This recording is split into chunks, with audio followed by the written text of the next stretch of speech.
Hello everyone, welcome back to my channel. आज हम करेंगे मैनेजमेंट के फर्स्ट चैप्टर का एक नया टॉपिक जिसका नाम है मैनेजमेंट फंक्शंस या फिर प्रोसेस ऑफ मैनेजमेंट।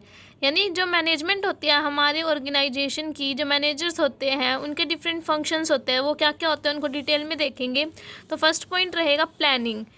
प्लानिंग यानी कि कोई भी काम को करने से पहले हमें उस काम को सोचना पड़ता है कि हमें उस काम को कैसे करना है, कब करना है, कौन उस काम को करेगा। तो ये सब जो डिसीजंस लिए जाते हैं ये प्लानिंग के अंदर आते हैं।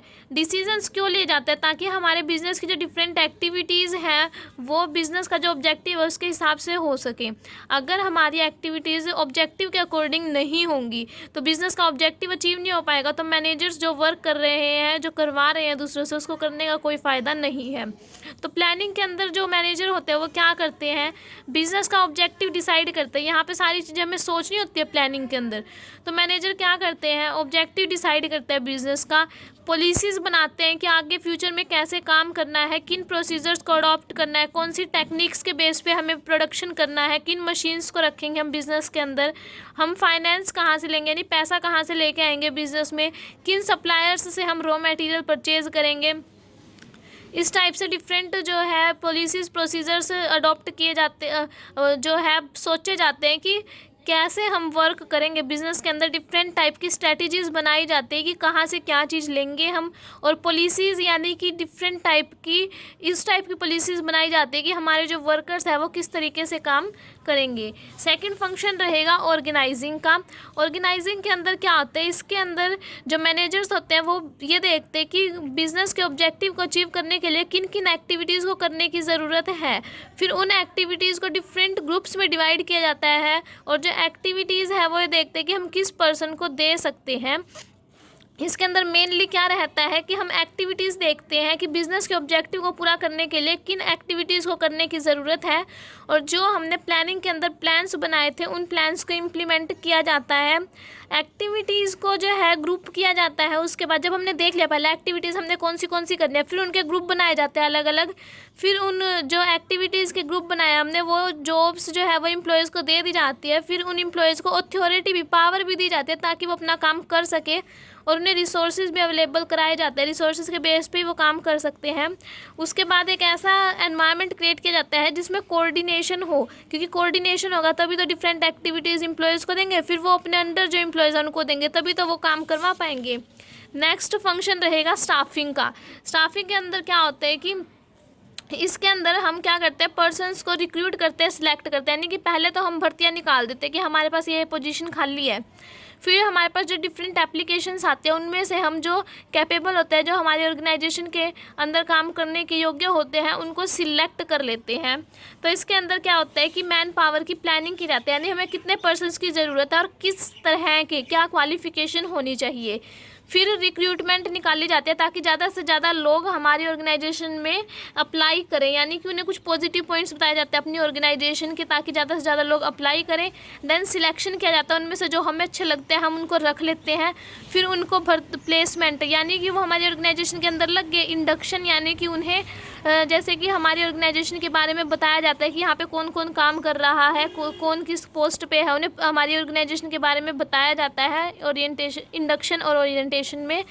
देन रहेगा transfer, promotion, termination and lay off, यानी कि जो अच्छा काम करते हैं या फिर जिन्हें ट्रांसफ़र की ज़रूरत होती है, जो एक पर्टिकुलर लोकेशन पे काम नहीं कर सकते, उन्हें कोई और लोकेशन सूटेबल है उनका ट्रांसफ़र कर दिया जाता है। जो ज़्यादा अच्छा काम करते हैं उनको एक लेवल अप कर दिया जाता है। प्रमोशन के अंदर आता है टर्मिनेशन, जो गंदा काम करते हैं उनको निकाल दिया जाता है, टर्मिनेशन और lay off. Then training and development of employees, यानी कि कुछ एम्प्लॉयज़ को टाइम के अकॉर्डिंग ट्रेनिंग की ज़रूरत होती है तो उन्हें ट्रेनिंग देना भी स्टाफिंग के अंदर आता है। डिफरेंट फंक्शंस होते हैं जिन्हें हम स्टाफिंग के अंदर इंक्लूड करेंगे, और जितने अच्छे पर्सनल को अपॉइंट किया जाएगा हमारी कंपनी उतना ही ज़्यादा ग्रो करेगी, क्योंकि जो एम्प्लॉयज़ को हम सिलेक्ट करेंगे स्टाफिंग के अंदर आगे जाके वही हमारी ऑर्गेनाइजेशन के ऑब्जेक्टिव्स को अचीव करने में हेल्प करते हैं, और अगर वो गंदे होंगे तो ऑर्गेनाइजेशन का ऑब्जेक्टिव अचीव नहीं हो पाएगा। नेक्स्ट फोर्थ फंक्शन रहेगा मैनेजर्स का डायरेक्टिंग, यानी कि निर्देश देना। डायरेक्टिंग जो है मैनेजर्स का लीडिंग फंक्शन होता है, यानी इसके अंदर जो मैनेजर्स होते हैं वो अपने एम्प्लॉयज़ को निर्देश देते हैं, इंस्ट्रक्शंस देते हैं कि उन्हें किस तरह से काम करना है ताकि बिजनेस का ऑब्जेक्टिव जो है वो अचीव हो सके। इसमें जो मैनेजर्स होते हैं ना वो अपने उसके नीचे जो होते हैं ना सबऑर्डिनेट्स, उनको काम दे देते हैं, उन्हें बता देते हैं कि तुम्हें इस तरीके से काम करना है, इस ऑब्जेक्टिव को हमें अचीव करना है, और ये बता देते हैं कि तुम्हें किन पॉलिसीज़ को अडॉप्ट करते हुए हमारा जो है काम करना है। तो इसके अंदर क्या क्या आ जाएगा, कम्युनिकेशन में क्या आ जाएगा, जैसे कि जो मैनेजर्स होते हैं वो अपने एम्प्लॉयज़ को बताते हैं कि उन्हें क्या काम करना है। कम्युनिकेशन होगी वो मोटिवेशन, उन्हें मोटिवेट किया जाता है कि भाई तुम्हें ये इंसेंटिव्स देंगे, बोनस देंगे, इसलिए तुम और अच्छे से काम करो, तो वो मोटिवेट हो जाते हैं एम्प्लॉयज़, वो ज़्यादा अच्छे से काम करेंगे। देन लीडरशिप, यानी कि अगर हमारा लीडर अच्छा होगा वो हमारे से अच्छे से बात करेगा, हमसे फीडबैक मिलेगा, अगर हम किसी चीज़ से परेशान हैं तो वो उसका भी सोल्यूशन अगर प्रोवाइड कर रहा है।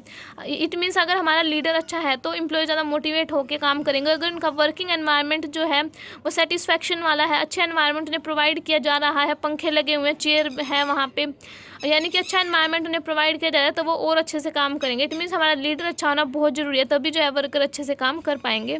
नेक्स्ट रहेगा कोऑर्डिनेशन। कोऑर्डिनेशन होना बहुत ज़रूरी है ऑर्गेनाइजेशन के अंदर। जब तक कोऑर्डिनेशन नहीं होगा तो जो डिफरेंट पर्सन्स हैं वो मिलके काम नहीं करेंगे, उनके अंदर लड़ाई झगड़े होते रहेंगे तो वो काम नहीं कर पाएंगे। इट मीन्स बिजनेस का ऑब्जेक्टिव अचीव नहीं हो पाएगा। तो ये एक बहुत बड़ी प्रॉब्लम है। जब तक कि मैनेजर्स बहुत अच्छे से अपनी ऑर्गेनाइजेशन के अंदर कोऑर्डिनेशन का एस्टेब्लिश नहीं कर देते, कोऑर्डिनेशन मीन्स कि समन्वय, यानी सारे लोग मिलजुल के काम करें, एक ऐसा एनवायरनमेंट क्रिएट करना होता है। उसके अंदर क्या आ जाएगा, जैसे यूनिटी ऑफ डायरेक्शन, यानी एक बंदा डायरेक्शन दे, उसके अकॉर्डिंग सारे काम करे, सबको अपनी अथॉरिटी और रिस्पॉन्सिबिलिटी पता हो। अब एक बंदे को अपनी औकात का पता है कि भी मैं इससे बाहर काम नहीं कर सकता, तो फिर वो अच्छे से काम करेगा, वहाँ पे कोऑर्डिनेशन आ जाएगा। यूनिटी ऑफ कमांड, यानी कि एक बंदा ही कमांड देगा, एक बंदा ही तुम्हें निर्देश देगा, तुम्हें उसी के अकॉर्डिंग काम करना है, तो वो भी कोऑर्डिनेशन हो गया। और अगर तुम्हें कोई चीज़ अच्छे से बता दी जाए कि तुम्हें इतना ही काम करना है, तो वहाँ पे भी कोऑर्डिनेशन हो जाएगा। और अगर हमारा लीडर अच्छा है तो वहाँ पे ऑब्वियसली कोऑर्डिनेशन तो होगा ही। नेक्स्ट लास्ट फंक्शन रहेगा मैनेजर्स का, कंट्रोलिंग। इसमें मैनेजर्स क्या करते हैं कि डिफरेंट एम्प्लॉयज़ ने जो वर्क किया है उनको कंट्रोल किया जाता है, यानी कि मैनेजर पहले ही स्टैंडर्ड फिक्स कर लेता है कि एक महीने के अंदर हमने 100 यूनिट्स प्रोड्यूस करनी है। अगर वो यूनिट्स प्रोड्यूस नहीं हो पाई, यानी कि स्टैंडर्ड तक हम नहीं पहुंच पाए, स्टैंडर्ड से कम काम किया है, तो मैनेजर ये देखते हैं कि इसकी वजह क्या है, कम काम क्यों हुआ, यानी कि डेविएशंस, कमियों का पता लगाते हैं। कमियों का पता लगाने के बाद करेक्टिव एक्शन लिया जाता है ताकि साल के एंड में हम जो रिपोर्ट बनाएंगे वो हमारी अच्छी बने, पॉजिटिव रिपोर्ट बने। ये नहीं है कि उसमें बिल्कुल ही माइनस में स्टॉक चला जाए, हमारे पास स्टॉक है नहीं, लोगों की डिमांड आ रही है, तो पहले ही मैनेजर 1 महीने के अंदर अंदर ही या फिर 3 महीने में, क्वार्टरली या फिर 6 मंथ में, उनके ऊपर डिपेंड करता है।